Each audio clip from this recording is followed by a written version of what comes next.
What's going on, guys? Welcome back to this week's I don't even know. Second exclusive segment from the greatest podcast on Surf. Upload. Yeah, sure, whatever. This segment, it is our weekly best bets episode. Now, last week we killed it. We were 6-2. The last couple of weeks we've been 20-9. Winning 2, losing 1. That's pretty good. It's winning you money pretty consistently, and I think we got a couple good bets here that are going to win you some more money. So be sure to tune into the entire episode. Yeah, I mean 20-9 through the past month against the spread. That's pretty good. Yeah, week 1 we're not going to talk about. No, but from weeks 2 and on, I mean we're 20-9 against the spread. Yes. And the only reason that we aren't 22-7 is because I had 2 picks that lost by a point. So I mean we're close. But now we're giving you guys our 6 best bets of the week. We're aiming to be 26-9 for this episode next week. So don't forget to like the video, subscribe to the channel if you're new. Go check out yesterday's episode of the podcast, available on all platforms, where we did our Week 6 fantasy football start and sit-in video. Tomorrow we're dropping our Week 6 NFL predictions. So you don't forget to like the video, subscribe if you're new, and check out My Family's Business, our sponsor, Little Italy Pizzeria.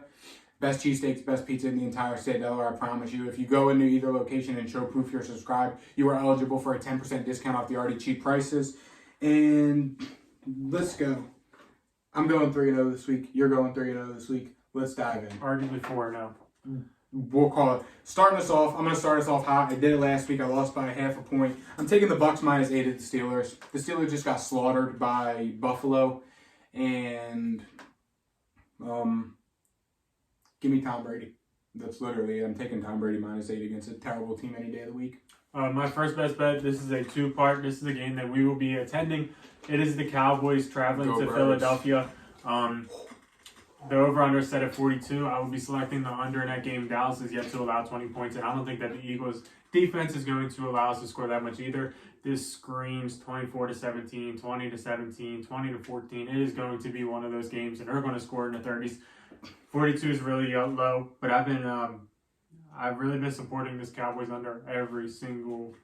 It feels like every single best bet, and it has worked out for me every single time. Especially through the past 3 weeks, I think you've taken the Dallas under. Yeah, and I've also taken Dallas because they've been underdogs and they're getting too many points for what they are. 4.5, in my opinion, is too much for the Dallas Cowboys defense, which is going to lose this game by a field goal or win this game by a field goal. This game is not going to be decided by a lot of points. Most likely it is a field goal situation, and I'm taking the Cowboys in this one. I think the Cowboys do pretty good in Philly. We beat them both times last year at home or in Philly. Slaughtered them last year. I know that Cooper Rush is the quarterback, but I'm not too worried about it. We dumbed down the offense, which I think made us a better football team, returning them to the 49ers, and this is something that I've wanted to do for a while. As long as Micah Parsons is healthy, I have no doubt about the under and the 4.5 points that we are getting in this game that I think we can win outright. The Eagles have squeaked by, and I think it's their time to finally catch an L. I don't think so. It's fair.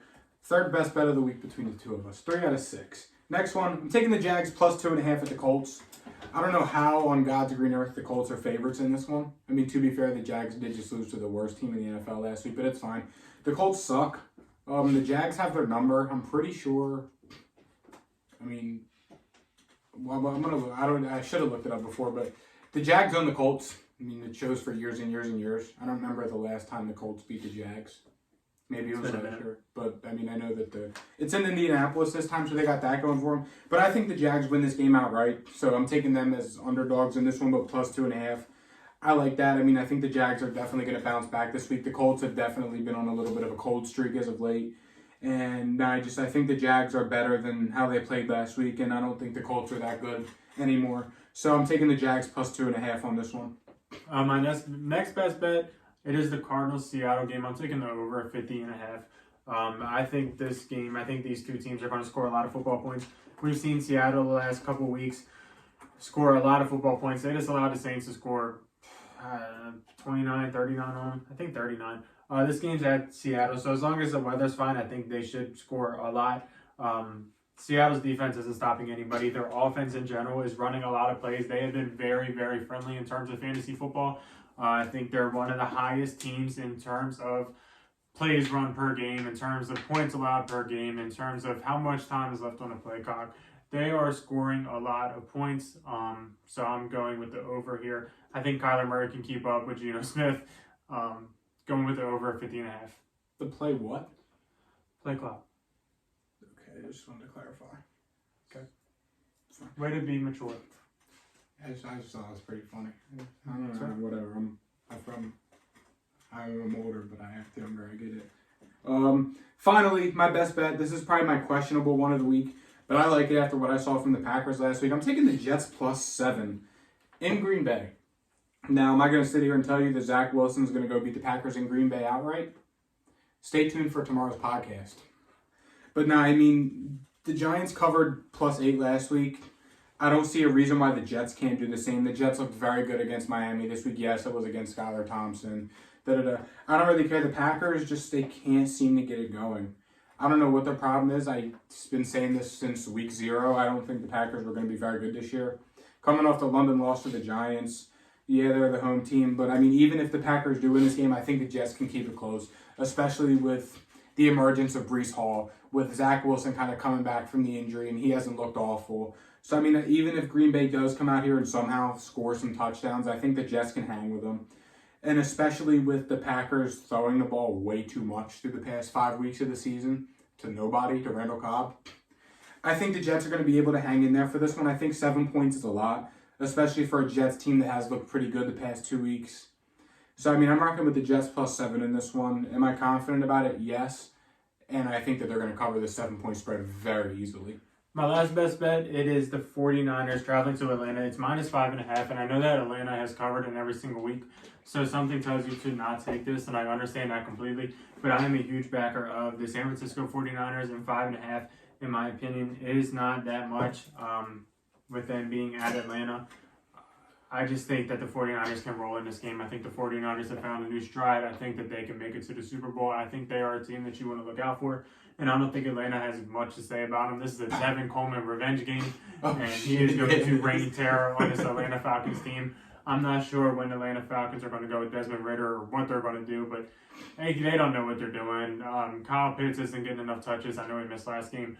Drake London arguably isn't getting enough touches. Cordell Patterson's hurt. They are in shambles, and I get that they are playing teams tough, and I respect them for that. But this 49ers team is going to be a whole new type of animal, and I'm not sure they're going to score a point. I literally started to write Niners -5.5, and I was like, I'm not betting against the Falcons against the spread after what they did last week. I'm falling for the trap. I'm doing it. It's fine. I did last week. But yeah, after next week's episode, we're going to be 27-9 on our best bets against the spread through it'll be 5 weeks. So be sure to go and fill out your parlays. I don't like any of the bets from the night because it's literally just a pick 'em between Washington and Chicago. Well, it'll be 2 nights from tonight, but when this video's out, it'll be tonight. Yeah. So yeah, I don't like anything in this game, but if you do, take the under probably. Take the under is stupid low, 38. Don't take the under. Don't take anything. No, I'm staying away from this game. Commanders are 1-point underdogs. If I had to pick something from this game, I'd probably take Washington +1, and I would not be happy about it. But yeah, that's going to wrap this one up. Again, check out our Start 'em Sit 'em video that we uploaded yesterday. It's available on all platforms, so go check it out, whether you're in the car driving, you can listen to it, or if you're laying in bed, or if you're just chilling on the computer, go watch it on YouTube. It should be like to the right somewhere or under, depending on how your desktop or your phone looks. So yeah, check that out. Be on the lookout for our other uploads from the rest of the week, and show your boys some love, and we'll see you guys tomorrow. See ya. Peace.